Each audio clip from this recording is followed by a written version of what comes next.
Reboundog is produced by Nexi TV, your professional podcasting partner. Welcome to the Reboundog Sofa Podcast, where people and pets come together to shape a kinder society through bold ideas and real stories.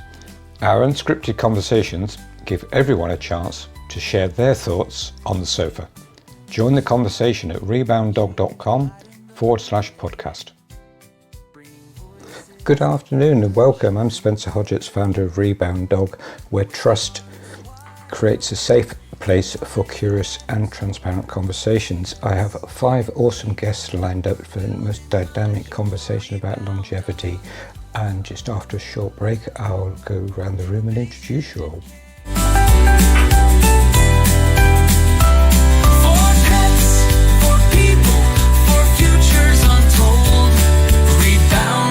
Where stories unfold.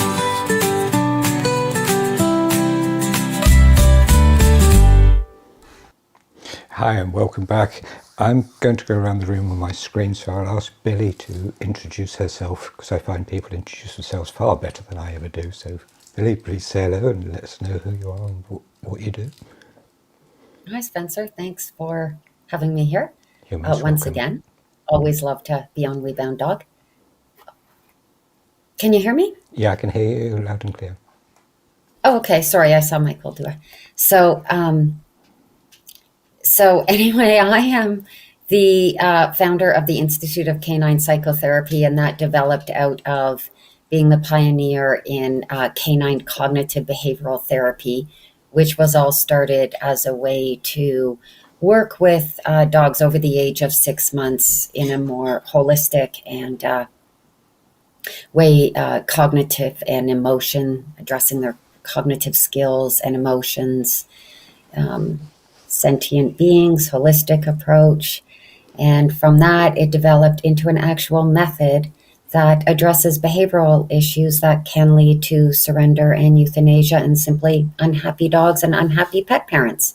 So I now speak of not just of cognitive behavioral therapy, but of the need to work with dogs in a way that connects on their emotional and cognitive level as well.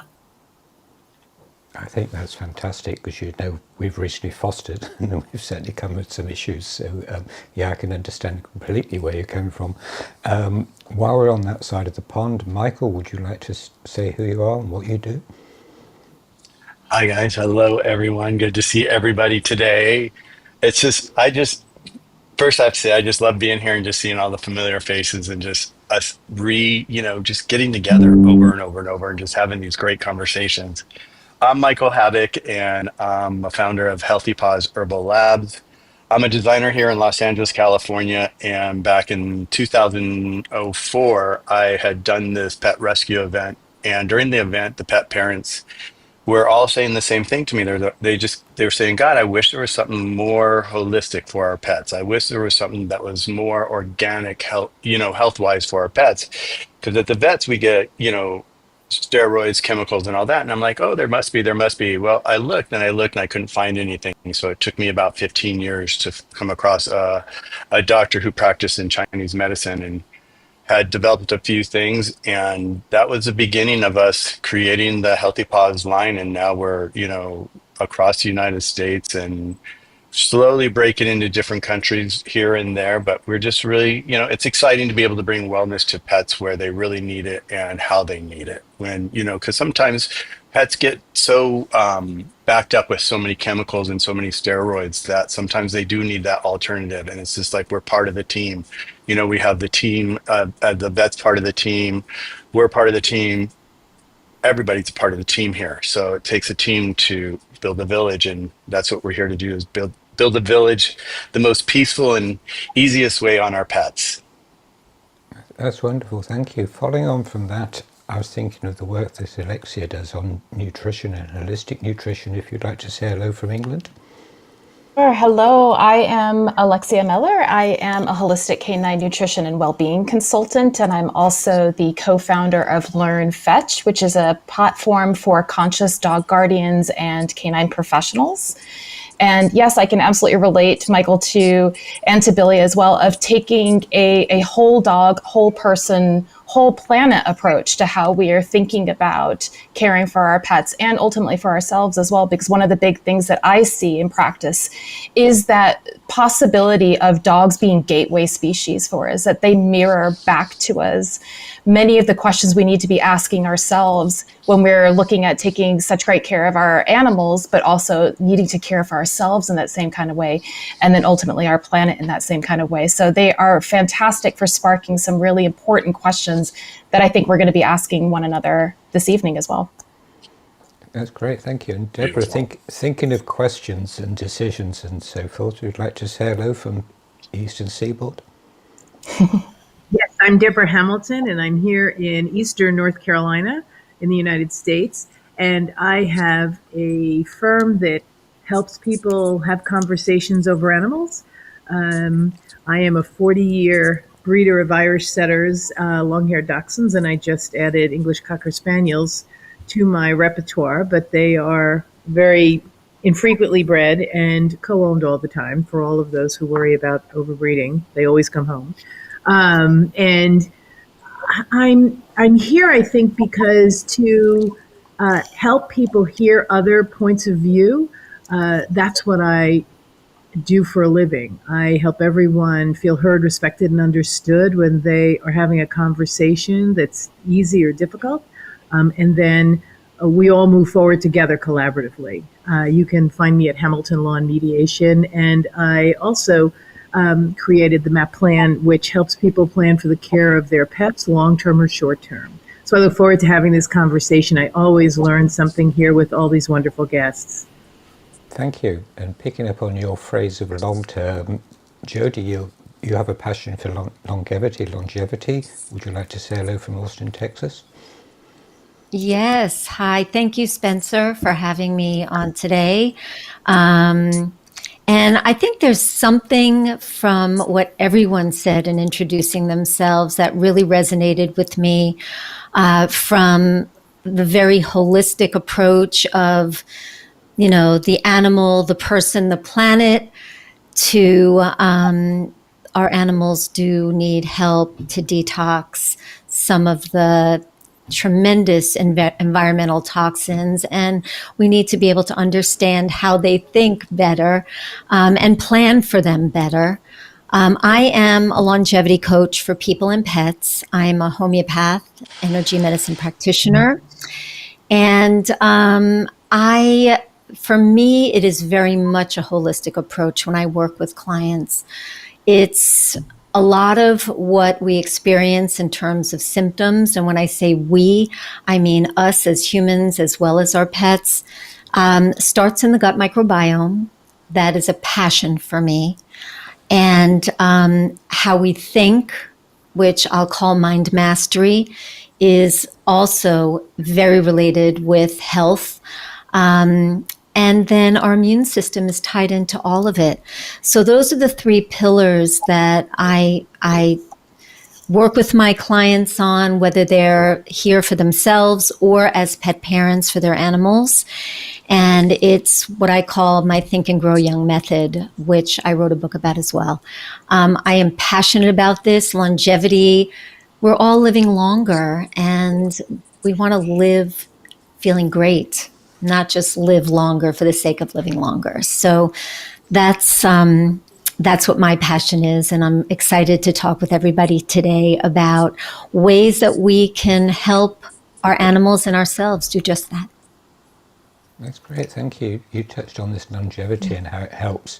I was thinking of comments we talked about previously on the subjects of research and nutrition and cognition. If Alexia, would you like to talk about research? Well, you cross the two things of research and nutrition, don't you? So would you like to follow Jody? Sure. I think there's a lot of crossovers between what Jody and I do. And I think in terms of, it's interesting when we think about where the research is coming from. And I think one of the things that I do in my work is also to empower pet parents. I hate that term empower because it's a difficult term, but if you'll forgive me for, yeah, it is overused. And I think really what I'm trying to say with it is that presenting opportunities for people to find their own voices and to find their own pathways through some of the work. I think research can be something that feels really overwhelming, especially in the space that I work in, where a lot of pet parents, they are trying to read the research. They're trying to understand what's best for their animals and for themselves.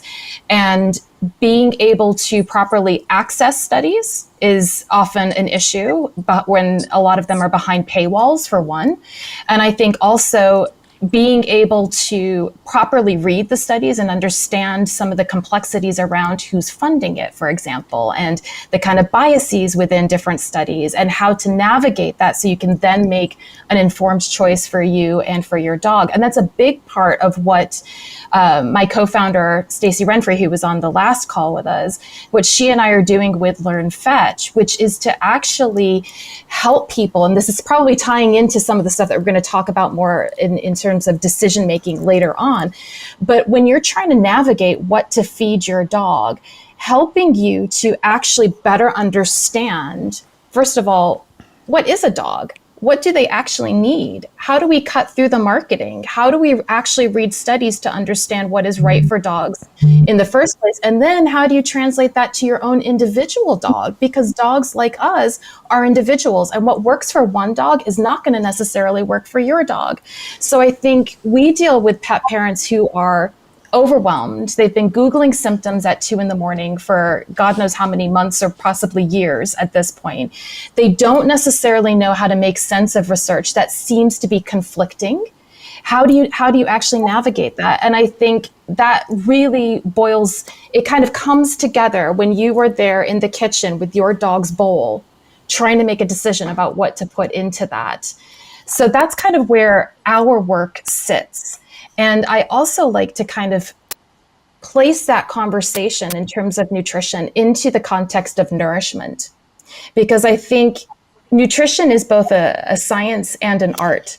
And it's looking at how are we feeding our dogs and ourselves mind, body, and soul, that it goes beyond micros and macros, but really understanding the kind of energy that is going into how we're thinking about feeding our dogs and feeding ourselves. And that ties for me into longevity as well, Jody, what you were touching on, not just about keeping ourselves and our dogs existing for longer, but how do we actually fill our lives and their lives with joy and well-being and purpose and feeling.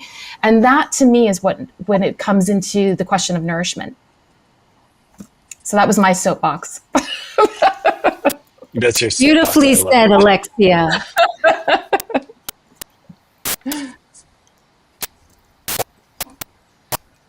Well, I like that, it's, we're all like ready to jump in now.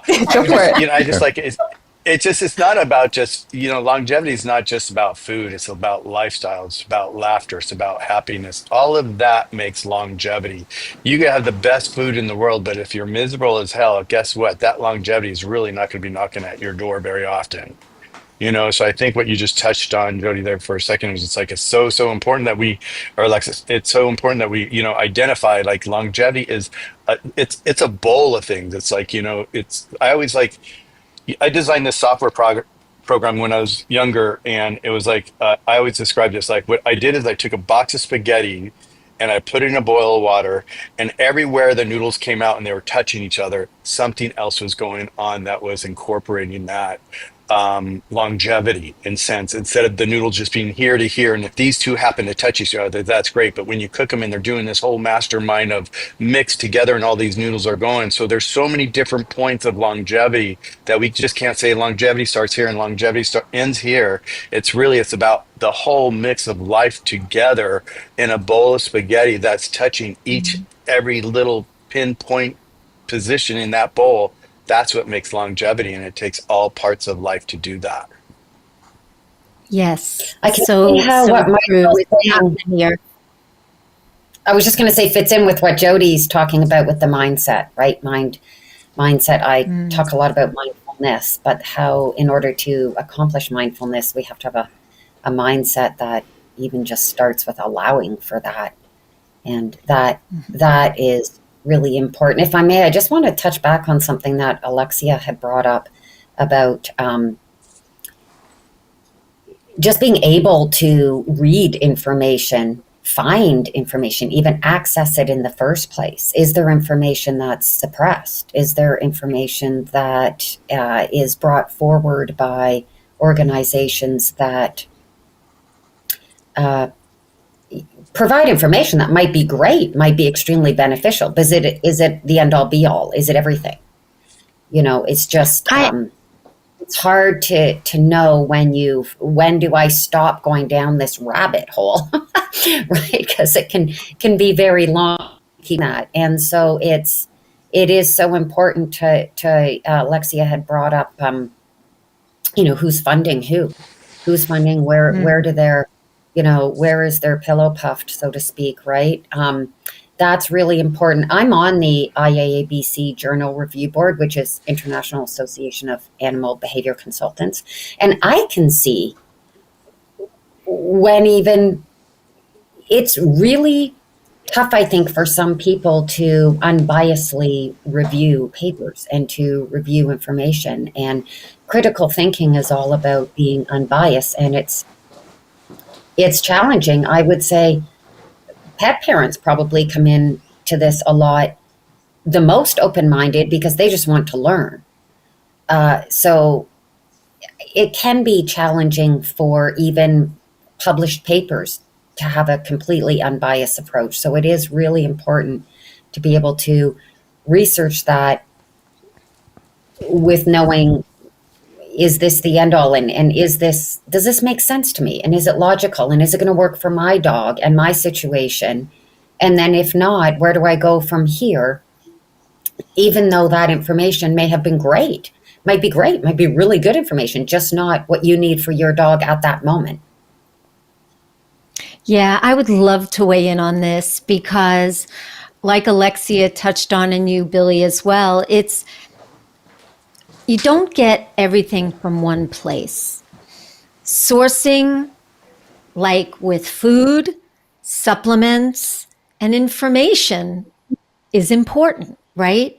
So it can sound very logical to a pet parent who may not be used to diving into white papers or research.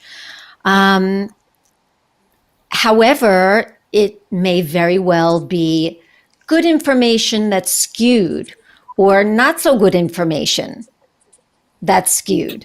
So it's really important to know your sourcing. And I've heard this over and over again from pet parents that I work with. It's like drinking from a fire hose.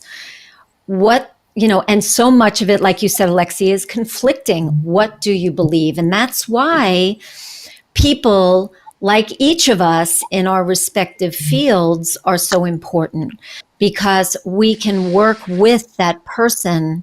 We can pick apart the threads of what's bio-individual to that animal and take our area of expertise and help the pet parents unravel some of this.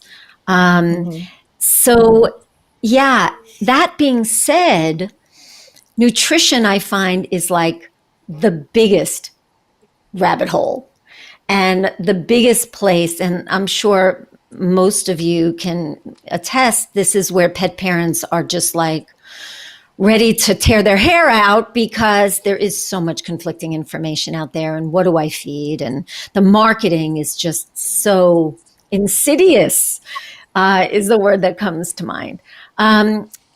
There are certain guidelines, and I'd love to know what you think about this, Alexia, where when it comes to species appropriate nutrition, there are certain facts when it comes to heat kills vitamins and minerals. Heat kills nutrients.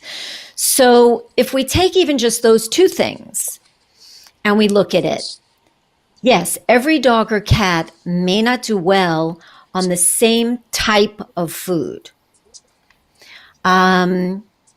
And even every dog or cat may not do well on a raw diet, even though that is a species appropriate diet. It's what their digestive systems are designed for. keeping that sensitivity about heat kills, if you decide to do a gently cooked diet, let's say, trying to preserve those vitamins and minerals, and maybe incorporate your vegetables as pureed raw so that they can digest it easier, but you still retain the vitamins and minerals. These are the kinds of things that I think it's really important for pet parents to be presented with. And then, of course, they know their animal better than anyone. And so then it's their decision to make. And I'd love to know what you think about that, Alexia. Yeah, I think I always start with, when we're talking about species appropriate, I think that is where it starts, that there is a conflation of the terms omnivore, carnivore, facultative carnivore, obligate carnivore in the kind of zeitgeist of everything canine nutrition. And you see that really playing out in the marketing of certain products.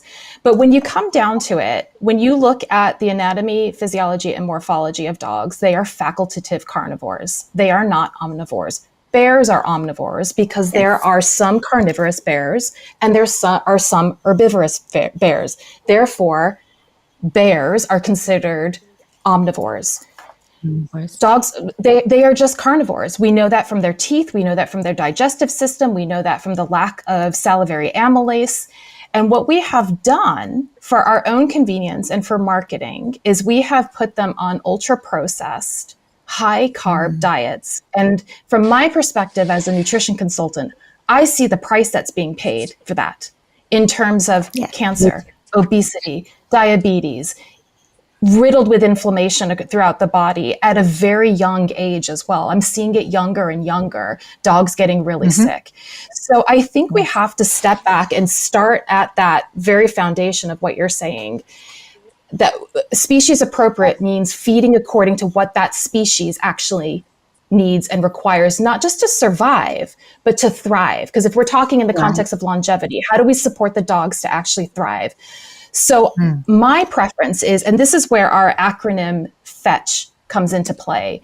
My conversation with pet parents is around fresh food. So whether that be raw or gently cooked, and it's going to depend on the dog for a variety of reasons. Certain dogs with health conditions do much better on a gently cooked diet. Other dogs do really well on raw.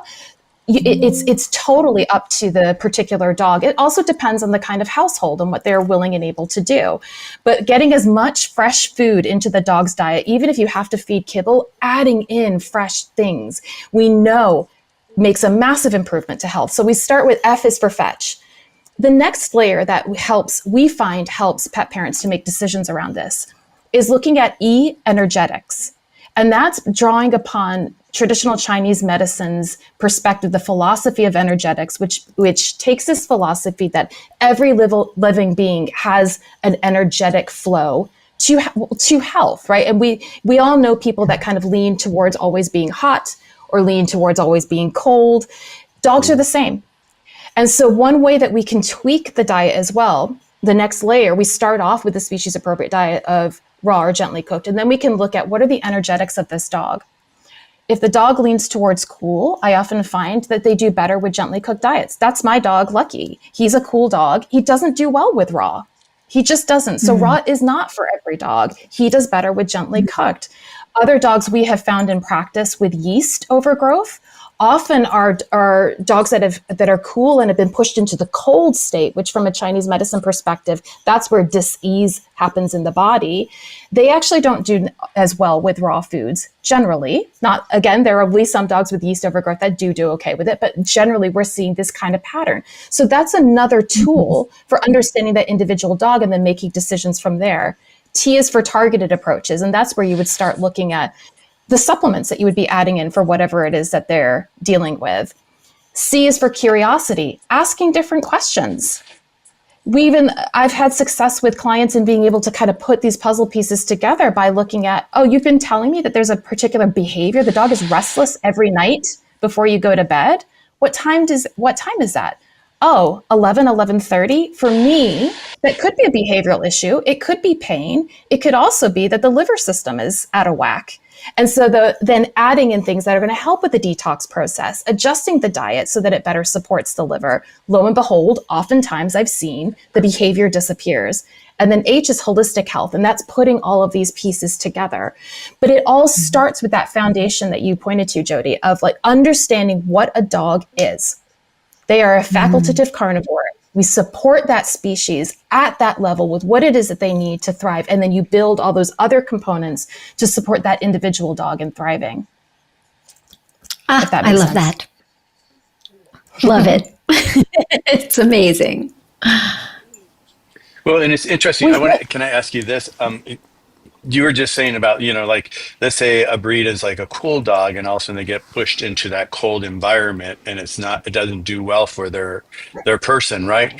Are most breeds cool, warm, cold breeds, or is it just has to do with the makeup of the genetics of the parents and the ancestors that bring that component to it? Or is it, I want to hear what you have to say about that, because this is really interesting for me. It's individual. It's not breed specific. It's totally individual. And you can start, if people listening want to know, like, is my dog cool? Is my dog warm? You just start observing them. The beauty, and you'll know this, Michael, dealing with TCM as well. The beauty of TCM is that it's all about in relation to what. So it's not, I think in the West, from an allopathic perspective on health, we tend to look at things and try to fix things, both in terms of finding a solution, but also looking for like a static, it's fixed, it's done, we move on.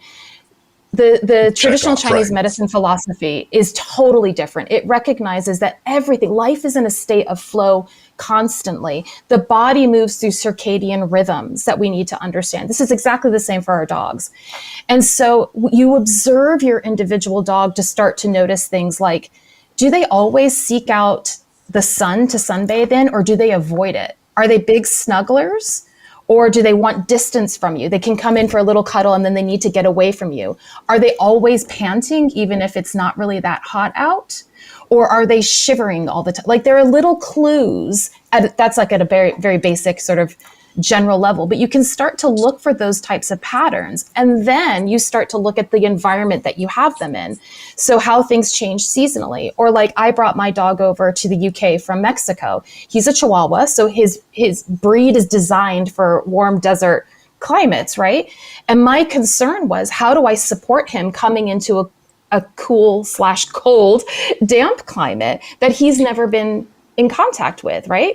And he's a cool dog generally. So then that's where, in the work that I do, I start looking at food therapy, and I'll look at giving him proteins that are warming proteins. So focusing on things like chicken and venison and goat and turkey, things that are going to warm his system up. But then as he gets acclimated, I start looking at, well, in the summer, I might actually pull back on that a little bit and start adding in some more neutral and cooling proteins to keep him in balance. So I think that's also something that's important to remember for pet parents, is that there's no one thing, this is what I feed my dog and I stick with it. Because we are constantly changing. Our dogs are constantly changing. Our needs are changing. The environment is changing. And so if we can kind of take that more broad approach and look at, how do I flow with all of this? Understanding what a dog is and what their basic needs are, their basic nutritional needs, and then you adjust it according to what's going on with them. And I think that's the way that we can help keep them in a healthier state when we're talking about longevity, and move them away from, so just to kind of like briefly say, in TCM, dis-ease state happens when a cool dog goes cold or a warm dog goes hot. The inflammation happens at those two extremes. So you want to keep the dog in a more neutral state. So you're working with that dog's particular energetics to bring them into that neutral state.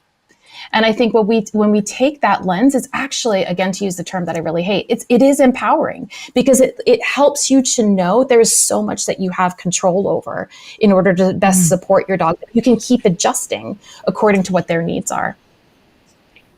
I think that... Well, I love that. Oh, go ahead. I was just saying, I think that having that, maybe another word is agency.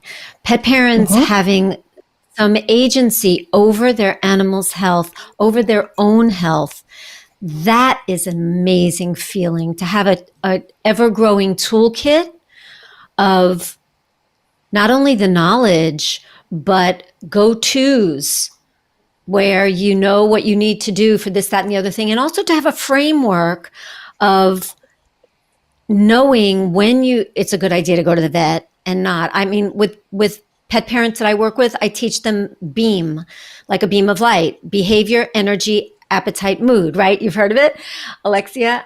So if your animal's beam is off for more than a day or two, you go to the vet, get it checked out. Better safe than sorry.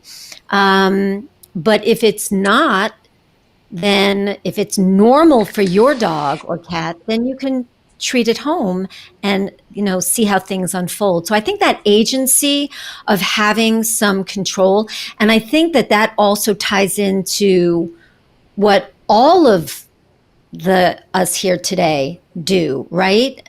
Billie, with you teaching pet parents to have some agency, and the dog itself to have agency over its behavior and the choices, right? That, you help them learn to make for themselves. I think it's like such a powerful word.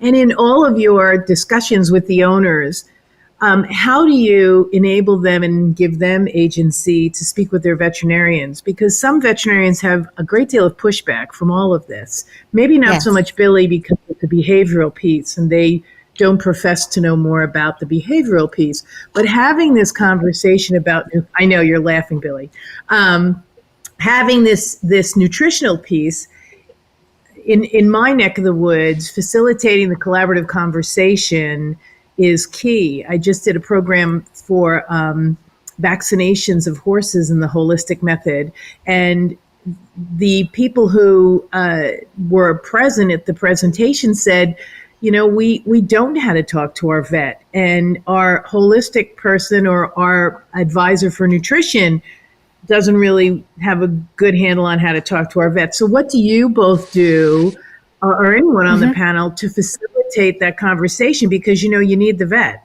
as well. They need to be partners. Yes. How do you give everyone agency? So for me, I encourage the pet parents that I work with to absolutely consult with their vet, especially if that animal has a condition, because I'm not a veterinarian. And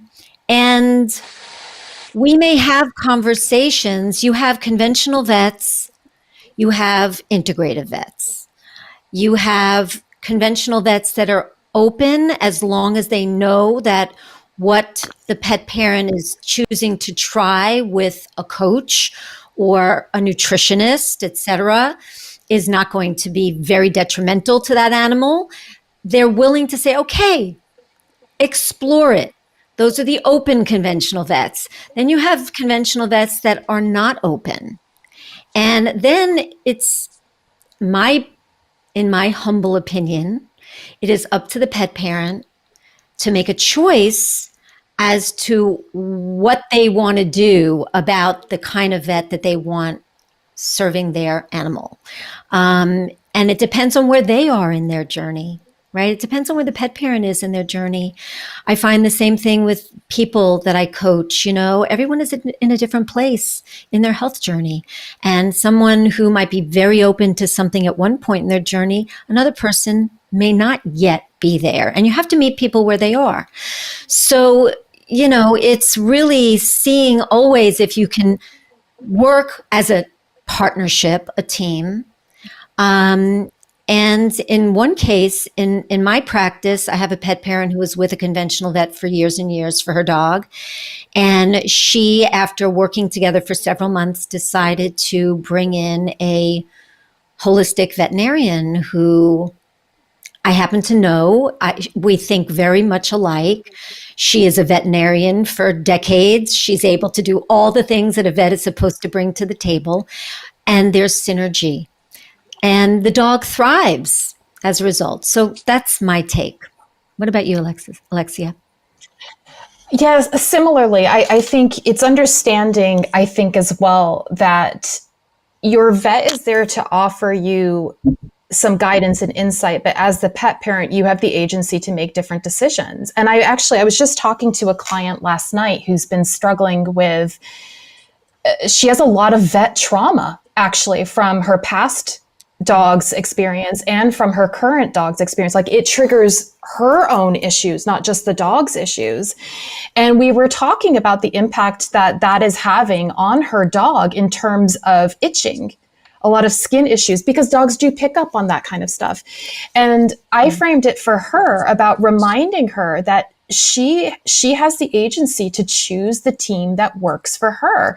And I have put together resources for pet parents that I work with around basically interviewing your vets and understanding what the questions are that are most important to you that you want to have answered, and realizing that you can go and check out the practice without you having to take your dog there. Like this, you can go and see, does this feel right for me? Does the environment work for it? Are they fear-free? Are they, whatever your particular interests and concerns are, but also being able to write down your questions before you're in that situation where you're faced with the vet. You've got 15 minutes and you panic. And I think most of us, it's like you go to some sort of appointment and it's not until the last minute that you're like, actually, this is what I was here for, the last thing. So if you can go in as a pet parent prepared with what it is that you want to get out of that, lead with what you want to get out of that, you will get more out of it.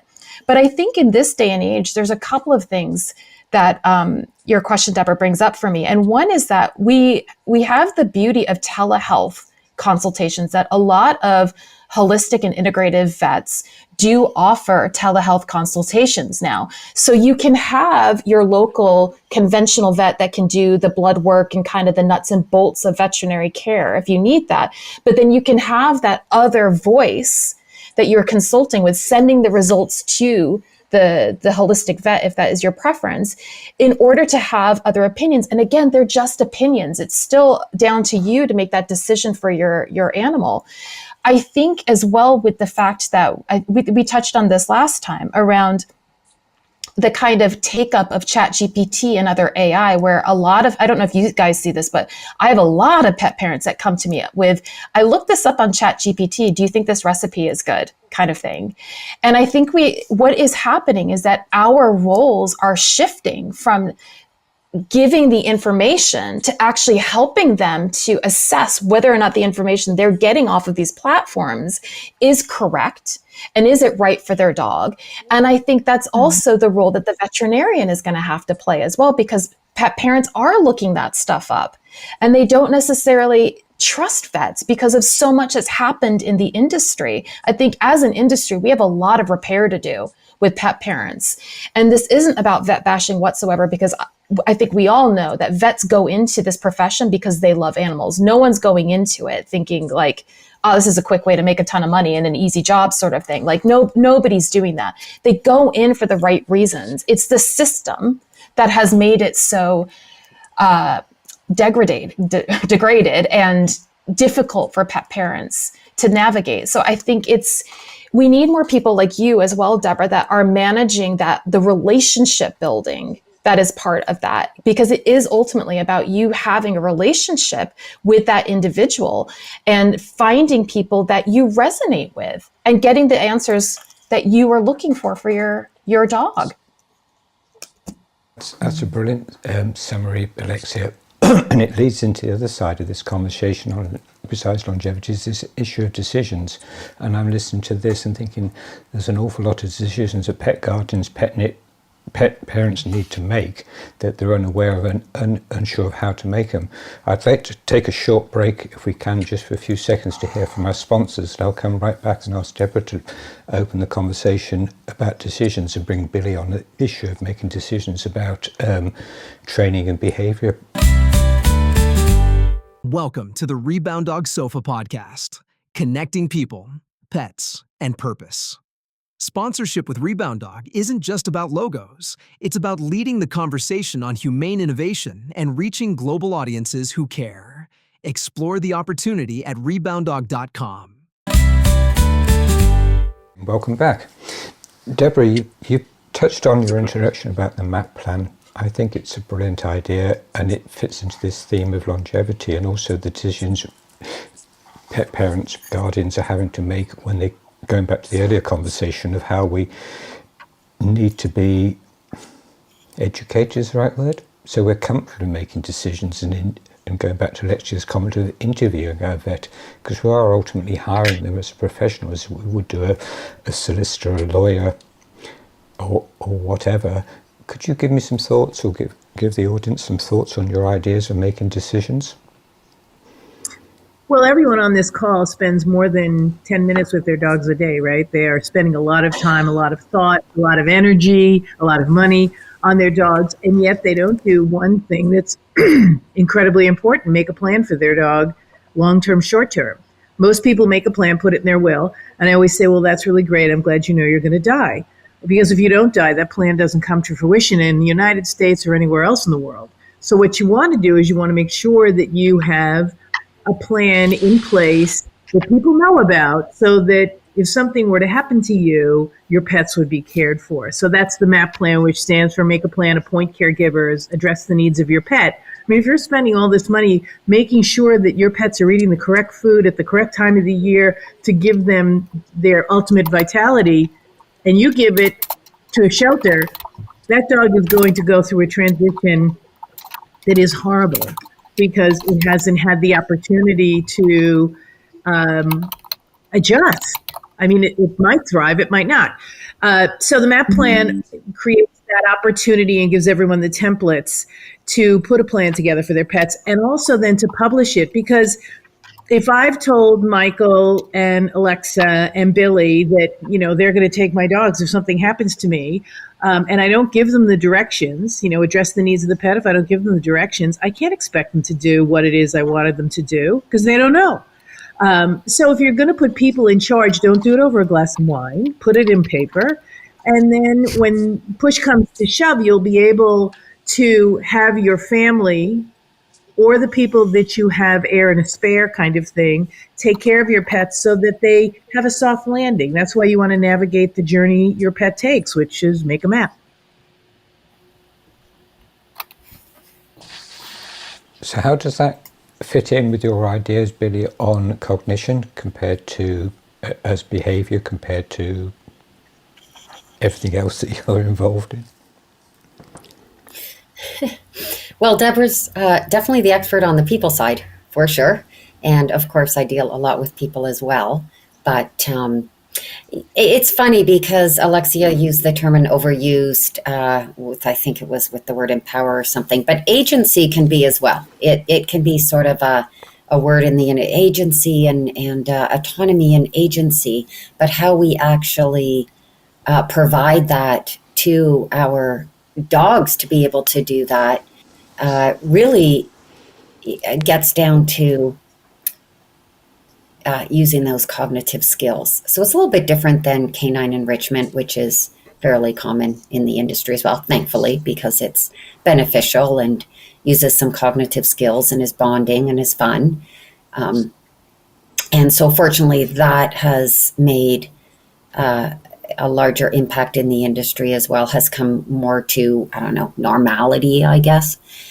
So that's good.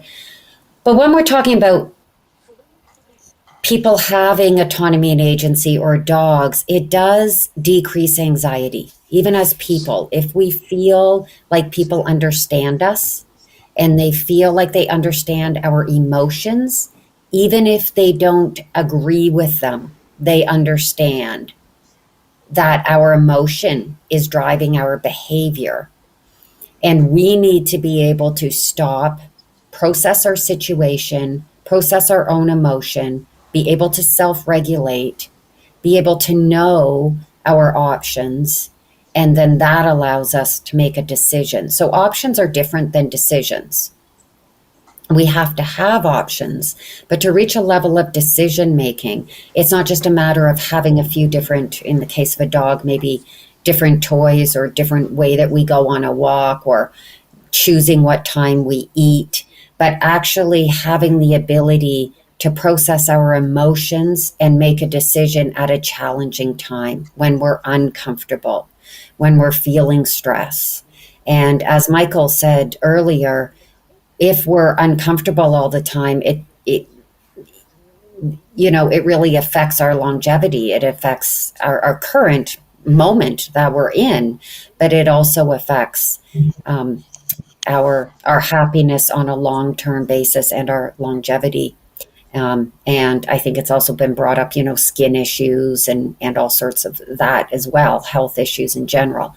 So when we can provide dogs with skills that allow them to calmly process and for us to understand that we know what's important to them and what they're thinking, and that's done through specific cognitive exercises that are not difficult to implement, but they help.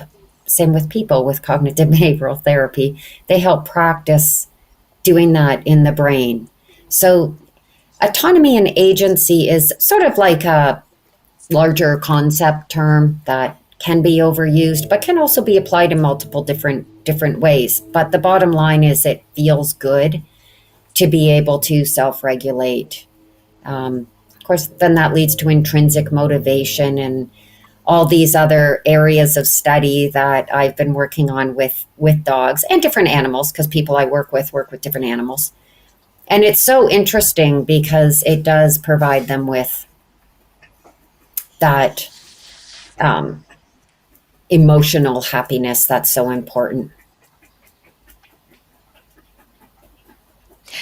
Can I ask you a question, Billie? Mm-hmm. With intrinsic versus the extrinsic motivation, would you, from your expertise, liken CCBT, the canine cognitive behavioral therapy that you really created and implement in your school and with your clients,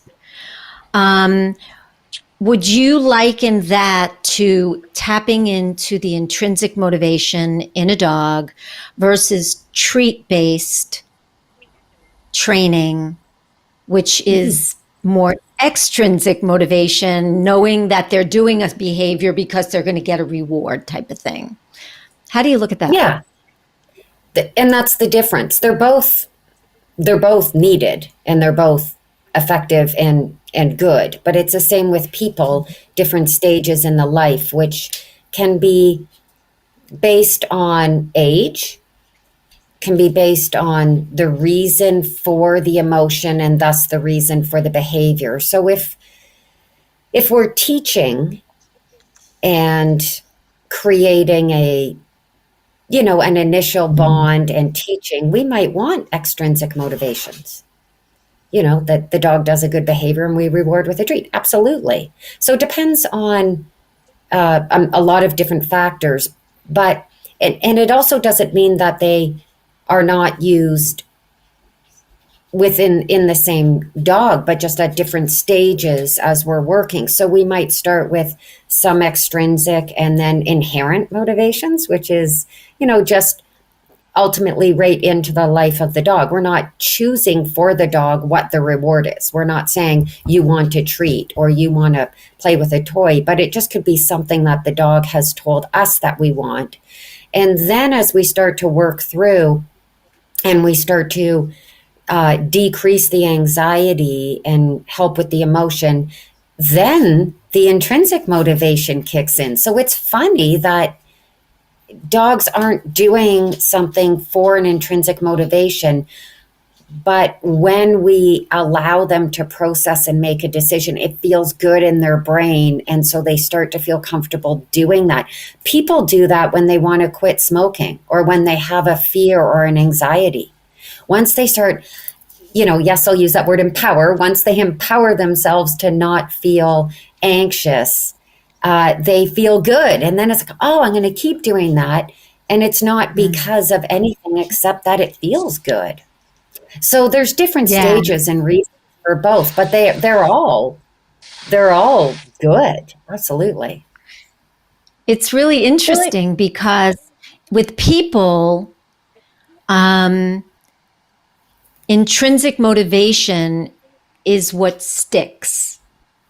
So that why to do something like you were saying, with anxiety or quitting smoking, if you tap into that why that makes it so important for you. I want to be here for my kid who's young, and I want to be able to be at their, whatever it is. Yes. That's the kind of motivation that sticks, whereas extrinsic tends not to stick. So it's really interesting that with dogs, you find the different pockets in their journey, and that actually tapping into, I found this really cool, tapping into what's true for that dog in their life, in their world, that inherent thing that you mentioned, then triggers that happy hormones and creates that intrinsic motivation, which then takes off. So I think that's really, I'm like a geek about this stuff. I think it's really, really I know, interesting. it's amazing. It's so cool to see when you see it happen. It's like nothing else. And it's actually getting back to Spencer's dog that we were talking about earlier, but I think it was pre this recording. So sorry for people listening. But for dogs with anxiety, and then they don't eat, and so then we have health issues and eating. Sometimes the focus gets too much on the food or what type of food. And that can be, that is important, undoubtedly. Well, that can create anxiety too. From anxiety, sometimes fixing the anxiety then allows the healthy food to take hold, change in the food habits, and then change in the food habits helps. And then it all, works together. And then, holistic anti-anxiety products like what Michael has, and guidance and direction like what Deborah does. I mean, it becomes almost impossible to say which one helped the most, but you need to have a place to start. And commonly, that is with an emotion and understanding the dog, although it might be food. I mean, it really, there is probably no set answer on what comes first or has the most hold. It's Billie, can I more of a ask you a question? collaborative dialogue. Sorry, it's more of a collaborative dialogue because everybody has to row in the same direction.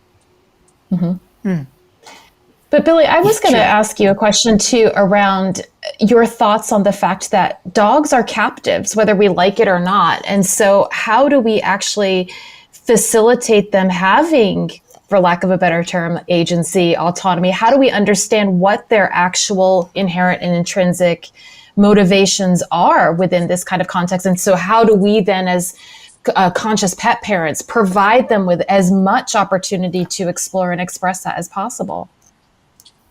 Yeah, I do find that there is a little bit of a misunderstanding between I don't know if it's a misunderstanding, that's probably not the best word, a difference between, people are saying, well, they're captive. That's a physical lifestyle of autonomy and agency. When we're talking about anxiety rehab and overcoming issues that can lead to discomfort and mental health discomfort, the autonomy and agency comes from decision making, not on when I eat, but I do find that the industry has brought it to that. They sort of keep going back to that sort of, which way do I go on a walk?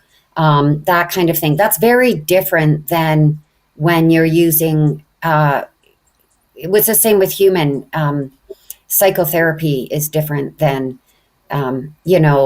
maybe with a child. We might start out by giving them a choice between two different outfits to wear to school. And as they get a little bit older, we don't provide them with those two decisions. But then we still are, there's only so many clothes in their closet, right? And we buy those clothes because we're the parent.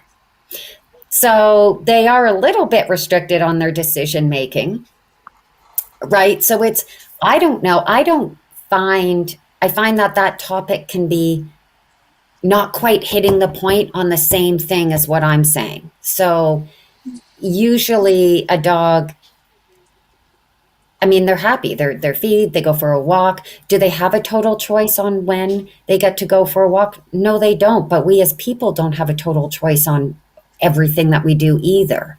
The goal is for us to be happy and to be able to process that and to be okay with it and to not feel suppressed and oppressed, and to understand that everything doesn't happen every single way that we want it to, and to be okay with that. So that is a little, that can lead to anxiety if dogs aren't comfortable with it. But yeah, it's a fairly different topic that I feel that the industry has kind of brought to light a little. Maybe, I don't know, it's my opinion. I think people understanding their own dog and knowing their own dog, how long they like to walk for, or whether they prefer to go for an off leash or an on leash, or whether they prefer to play with this friend or that friend, or eat in the morning or eat in the afternoon. It's just a matter of knowing your own dog and hopefully being able to meet a lot of those needs. That's different than decision making during an anxious time to decrease anxiety. It's a completely different. Yeah, that got a little down a road there. So that's kind of a whole topic itself. On a personal basis, Billie, as you well know, that I totally agree with you. Maples Lead now has one of, Lexia might know the brand. There's a lady that does anxious dog leads. The bright one. She does harnesses and they've got anxious on. Uh-oh. Whoops, we lost you. We lost you, Spencer. Correct. How's that leash pulling him away? Yeah, that's right. But yeah, I don't. What do you feel about that, Alexia? I mean, how do you feel about the question? About the issue of captivity, I think it's an interesting and important topic from the things that I'm seeing as well from studies around like free roaming dogs, for example. And it goes back actually for me to the question of like, what is a dog and how do we understand them? And I don't know that I have a specific opinion on any of this. I just find it very interesting to kind of think about what does it mean to facilitate autonomy for them? What does it mean to facilitate agency for them? Where are we drawing that from? Because if we're deciding what that looks like, again, going back to what we started this whole conversation off with, like research, et cetera, where are our biases in that? And then again, to your point, how does that play out for the individual pet parent? But I still think it's an important question to be asking, because it is these bigger questions of what does it mean to have a dog, and how do we best support what is appropriate to that species? And that's not just about food, but that's the whole picture of the systems that we put in place as people to support dogs to live their best lives, not what we think their best lives should be. I think there was a stage, well, my book that came out in 2019 talked a lot about how the whole industry has become inundated with rules and regulations. And I like now that it's starting to recognize that that might not be the best way. You know, every dog has to learn how to be in a crate, or every dog, you know, it just became, you know, you can't be on the couch and can't sleep with your dog. And oh my goodness, like there were just so many rules and regulations. So on that, I absolutely, yeah. I mean, my book kind of got shit on for that, actually, because I was like, we're going in the wrong direction. We need to be able to have the skills to allow dogs to enjoy their life and have freedom, and allow people to live their own life with their dog in the way that they feel is, you know, great for their dog and themselves. And if there are barriers to that, then hopefully there's experts like all of us in this room that can help them overcome some of those barriers and allow that lifestyle to live. As far as free roaming, that's interesting. In my TEDx talk, which got shit on too, I talk about whether free roaming, that's a new terminology that's come out. And sometimes I question whether we're really just replacing street dog or homeless dog with the term free roaming because it makes us feel better. it makes us feel better that we're deciding to leave that dog in that environment because they're going to be happier free roaming as opposed to being confined in a home. I don't know about that. I mean, just because we change a terminology doesn't mean we change that dog's lives. Some dogs do very well on the street. Community members help them and they're quite happy there. But yeah, at some point, you're right, Alexia, like we as people are making decisions for these dogs. And, you know, hopefully we're picking the dogs that may end up very unhappy, if not unhealthy and or dead on the street. And we're bringing those ones in and helping the other ones thrive in the environment they're in. And maybe that's better, but you're right. It's a lot of decisions that we have to make for our pets. On that topic, go on, I was just going to say, that it all comes back to bio-individuality, especially in the world we live in today, and how taking into account who each of us is, who each of our animals are, and our specific needs, right? We have basic needs, we have specific needs, and incorporating that into our lives. And we know our pets better than anyone. So yes, getting the guidance and, getting good, solid information that makes sense for your animal is great. In a million years, my Chihuahua's right behind me, I could not imagine Annabelle being a free roaming dog and being happy. It's just not who I know her to be. So yes, there are a lot of lanes to consider. But at the same time, I think that we can dial it down and make it a little simpler by breaking it down into the foundationals, right? Nutrition is a foundational. Sometimes for the specific animal, certain supplements are foundational. Enrichment is foundational. Getting that emotional connection. We all want to be seen, heard, understood, and love and be loved, right? That is foundational. And knowing your animal better than anybody. And I think that that's we do the best that we can. Wonderful on that. I want to say something. Go on, Michael. Real quick is that, I've been working with a couple of young men from India with Google ads and understanding Google ads and Google and all that. And I talk about their lifestyle outside of work and how's it to be where they are. And because the streets there are full of free dogs, and these dogs are just running around freely and they're happy. And I was talking to this one gentleman that's been helping me, and he says that, he personally has like 6 dogs of his own that are at home with him, but then when he opens up his back door opens up to like 7 or 8 free dogs that know that he's going to be home at 5 o'clock, and they're going to come by and visit with him. They're going to get fed, and then they're going to go on their way and live their free life. So it's kind of like this whole philosophy of like here in the States, like if you're a free dog, you're getting locked up, and if you get locked up too long, guess what? You may not last very long. And so there's that that issue that we have here. So like, who's making that choice? Are we making that choice for the dog? Are the dogs making that choice for themselves? Because if they are, they're definitely not doing it right here in the United States compared to the way they're doing it in India, because all these animals are so happy and so joyous and free because they're just doing their thing. So it's very interesting to hear this side of it, the free and, roaming, and like who decides that for them. And, it is a conversation. Go ahead, Spence. Sorry to jump on you. I was just conscious of the time, as I always am, because you're very busy professionals. I'd like you to wrap up. To wrap up, I'd like to go around the room and give one suggestion that you think a pet parent, pet guardian listening to this. What would you offer as a takeaway as how they can make an easier decision on all that we've been talking about? So they could learn, so they don't have to go through all the white papers and the paywalls. They don't have to go through the decisions purportedly made, the things that Billie talked about, that we should be doing this and we shouldn't be crate training and all that blah-de-blah bullshit, etc. What would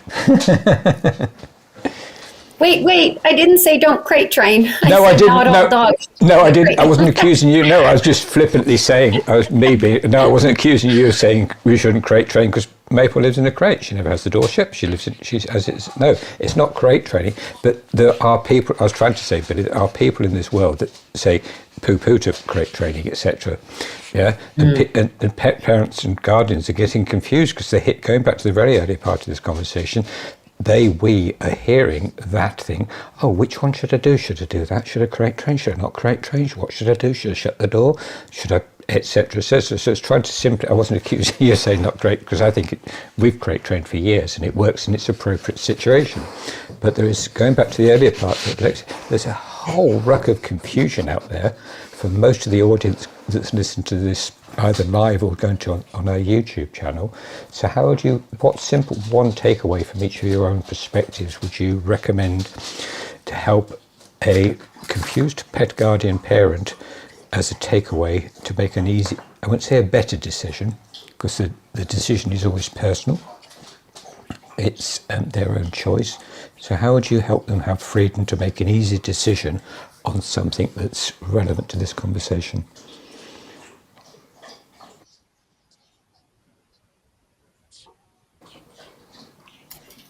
Well, I guess I would say use your intuition, use your gut, use your logic. And, it's easy to say research, but as the whole point of this is we need to keep it simple. But if something isn't sitting right, it's almost like anything else now. There's probably a different solution or a different way. There's lots of topics I'm uneducated in, and I think, oh, this is the way I do it. And it doesn't sit right. So there must be somebody else doing something different somewhere, on not just even pet related anything. And so I think it's just a matter of, if you do the same thing, you get the same results. So, research and be open-minded. And just because somebody positions themselves as, providing the best or the most or best practices or best information or most advanced, getting back to the beginning of the conversation, maybe they have an agenda. Maybe they don't. But, I think just clearing the mind and using your own intuition and logic is always a good place to start. Thank you. Deborah, how would you follow that? My life? Okay. Jodie's nodding, so I'll ask Jodie to follow that then. Foundationals, fresh food, stimulating the mind, being mindful of the energy that you put out, because they are so intuitive and we are so connected emotionally. And, find out what they love, what their happiness protocol is, as Dr. Jeff Feynman says, and do something to make them happy every day. Michael, would you echo that? Yeah, I would say, we've got to remember that a dog isn't something that we own. They're their own soul and they entrust their souls to us. And so our goal is to be the best guardian and teacher, to be able to give them the energy that anchors in the way that allows them to be as free in the way they want to live their lives, because seriously, we have all these people, all these books saying you need to do this, you do this, da, da, da. All that needs to be thrown out the window almost sometimes, and just, hey, you have your relationship with your dog, your dog knows you, he's entrusting you to carry you through his life in the way that you feel is going to be the best for him.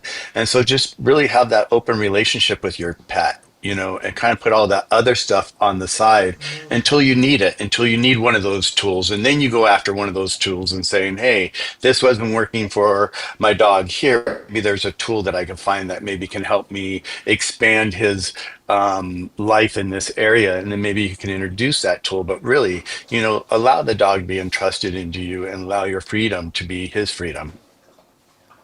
Alexia? Well, you started off by asking, like, what would the advice that we would be that would sort of encapsulate that? And I have to kind of promote what it is that we did with our framework. Learn fetch. Learn fetch for your dog. Start with the fresh foods, figuring out what's right for your dog. Understand your dog's energetics, and then you can make decisions from there. Look at targeted approaches for everything that you're doing, whether that be supplements, whether that be training, whatever it is, what is specific for what is right for your dog. Be curious and ask different questions. It'll give you different and better answers. And take a holistic approach to health that embodies you as well in that kind of ecosystem with your dog. And for me, that is a mind, body, spirit perspective on health as well. So learn fetch for your dog. That's my takeaway. And Deborah, your takeaway, please? Disconnected. Deborah's disconnected, I've been told. Yeah, she's frozen. So okay. yeah. Can we get her back, or? No. Oh, we can't get her back. Okay. I would say thank you very much for your time. I've listened with absolute fascination, having a personal situation with a foster at the moment, and I've got a million takeaways. No, I've got several, but yeah, I've learned loads. I'm going to say thank you for your time. It's been wonderful. We'll put your details and contact details up on the YouTube channel when this live gets put up there in a few days' time. I'm going to say thank you. I'm humbled. Thank you. Thank you, everyone. Thank you, and Spencer. thank you, Thank you, everybody. everyone. Good to see everyone. To see you. Yeah, and we'll Yeah. do it. We'll do it again in the new year. We'll continue this in a few months' time in the new year. I'm going to say thank Thanks, you. Sounds everybody. good. Beautiful. You're welcome. Great conversation. Thanks. Thanks. Bye, Bye. everybody. Bye. Bye. When the reaching and care, we're always there. Reboundog, connecting the world, making life fair. Reborn pets for people, for futures untold. Reboundog, where stories